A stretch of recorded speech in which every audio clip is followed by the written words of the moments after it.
I want to thank all of you for this recognition, and I'm deeply moved by the fact that such an organization as this one exists, because as I flew into LaGuardia today, I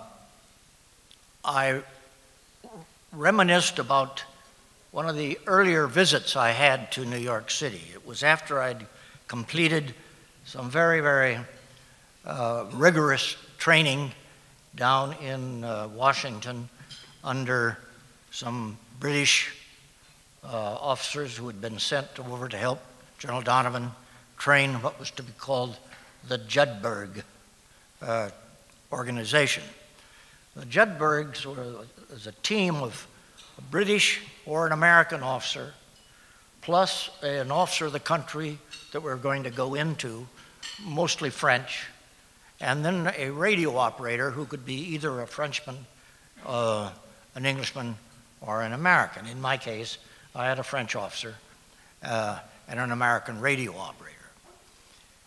When we arrived in Scotland from New York, one of the early briefings that we had was that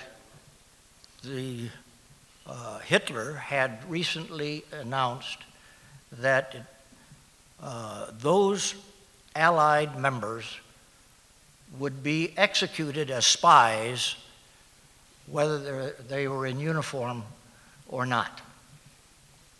Well, this is an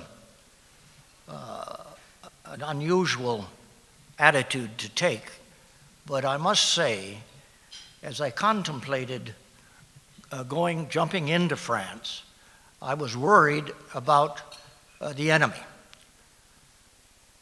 But I have to say, as I flew in here today, I am more concerned now than I was then. Our current enemies are a much greater threat, and if we don't get ourselves together and get a leader, as the rabbi suggested,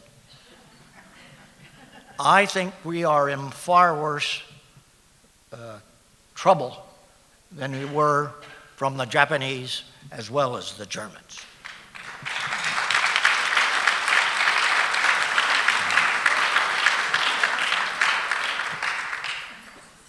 And since the dinner is being served, I will conclude that by thanking you again, and especially I wish Frank Gaffney and all of his people the very best of luck. They've got a challenge, and their need is great at this time, and perhaps greater than ever before.